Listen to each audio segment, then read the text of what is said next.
Hello there guys, this is Matthew the Dinosaur King, and today, well, I'm back with a video, and no, it's not on my my border on my computer, which is the Saurian Rex. Here, today, I'm going to be giving my thoughts and opinions on the new Safari Limited figurines being released for next year, all 13 of them. And well, without further ado, let's begin. So, first up, we have Parasaurolophus Walker. Now, I think it's good. I mean, I don't know, to me personally, I think there's something about it that, I don't know what it is. It looks good. It looks really good. It's just, it doesn't look amazing, in my opinion. But I will still get it, because, I mean, my opinion might change if I have it in hand. But at the moment, it's good, but not incredible. But the detail on the skin is fantastic. I love that. I mean, it's just like with the Safari Giganotosaurus. Right, next up, we have the gorgeous Microraptor. Look at this guy. Look at this beautiful figurine. It's scientifically accurate with the colour scheme, which has been proven to be black, even though it was actually iridescent black. But iridescence is very difficult to produce on a figure. But I just love this. I mean, the contrast between black and yellow is beautiful to look at. The feather detail looks extraordinary. Safari, you have blown it out of the park with this Microraptor. Absolutely gorgeous. Probably one of my most anticipated releases of next year, the Coelophysis. After all this time, finally, Coelophysis gets made. And not only that, it has a feathery coating. I mean, that's just wonderful. I mean, just look at this colour scheme.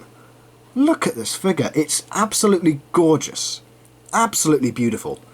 Fantastic work, Safari. Cannot wait to add this Triassic animal to my collection. Absolutely fantastic. Next up is the Coelophysis northropy.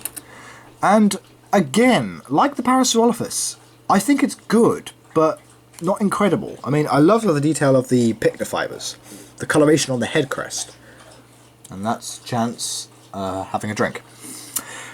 But yeah, everything else about it is great. It's just, for me, I would have preferred it in a walking pose, like on four legs. Because we already have enough of these flying pterosaurs. It just would have been nice if it was on all fours. But, I mean, I'm not hating on it. I mean, I think it looks beautiful. The colour scheme looks amazing. But I just would have preferred it on all fours. But that's just my opinion. Next up, we have the wonderful Kronosaurus queenslandicus. Look at this beautiful figure. I mean, the colour scheme, the pose. Now, I know a lot of people are saying that it looks a lot actually like Pliosaurus or Liopleurodon. Well, actually, the original Carnegie Kronosaurus is based on a specimen on display at the Harvard University. But that one actually has too many vertebrae in it, making it look much longer than it actually was. So this one has gone on the latest scientific evidence, which suggests a length of around 9 to 10 meters. I've taken out the vertebrae that made the original longer. So they've reversed it back to what the animal originally is. So a 9 to 10 meter long pliosaur. The head as well, I mean, look at that, look at those beautiful teeth. That mouth, I mean, the coloration in homage to the original Carnegie figure, but updated it, and it looks beautiful. Beautifully done. Next up, we have the Tylosaurus. Now, again, I think the pose is absolutely fantastic. Beautiful sculpt. But why this colour scheme? We know that marine reptiles would have actually had dark greys, blacks, and dark blues and a cream underbelly to blend in with an ocean environment. So why would a marine predator, probably the largest apex predator in its environment, have a tiger stripe colour scheme going all the way down?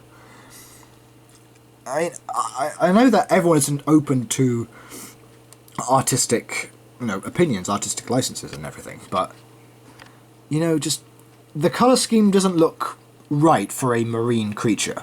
The pose itself and the detail on it looks fantastic. I mean, all these scales that you can see all over the body. But the coloration just looks odd. I'll just say that much. And then we come to one of the more beautifully detailed models, the Psittacosaurus. And look at this absolutely beautiful figure. I mean, the colour scheme is very accurate to what we now know of Psittacosaurus. There are the quills as well. And just a beautifully done figure. Absolutely fantastic. And here we come to one of my most anticipated releases. The brand new Velociraptor. Look at this gorgeous looking figure. Absolutely fantastic.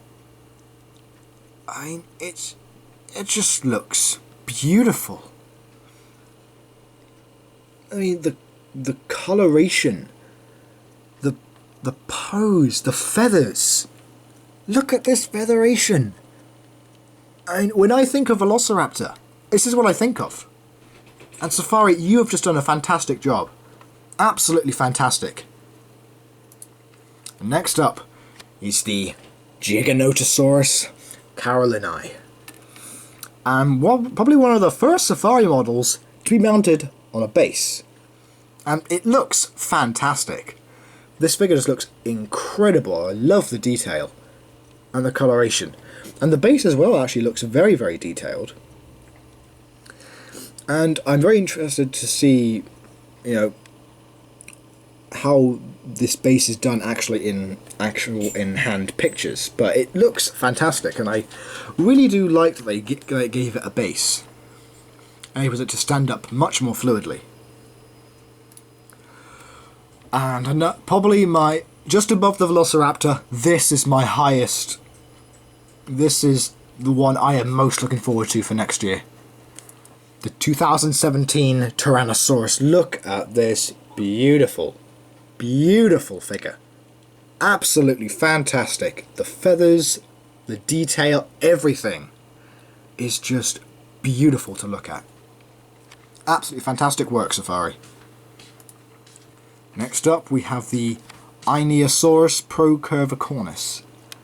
And again, fantastic detail, and one of my favourite ceratopsians is finally getting a figure.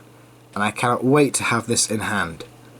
I mean, just beautiful work. Look at this detail. The scale detail, the colours. It just looks fantastic. Great work, Safari.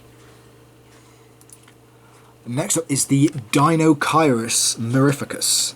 And again, just fantastic work. This feathering detail. The science. Just beautiful, beautiful coloration. And in my opinion, this is a female, as the collector one that I have will be a male. Just fantastic colour scheme. And last but not least is the Diplodocus Carnegie.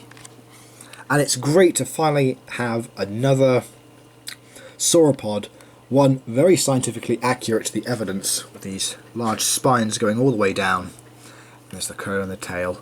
I know everyone is going on about that leg there, but considering that's the belly there, the belly's probably covering the rest of the leg, so I just think it looks incredible, and just beautiful colours as well. The turquoise, greeny blue with the mint cream underbelly. Absolutely fantastic work. Now, all of these I do plan to review for my channel for next year, and I say all of them I will be getting, and all of them look fantastic. I have a few nitpicks about a couple of them, but the rest are incredible. And I hope you like this video, guys. Please like, comment, subscribe, all that good stuff. I may or may not do a thoughts and opinions on Schleich, but I will definitely be doing it on Collect and Papo. So, I hope you guys please take care. Have a great day. Bye.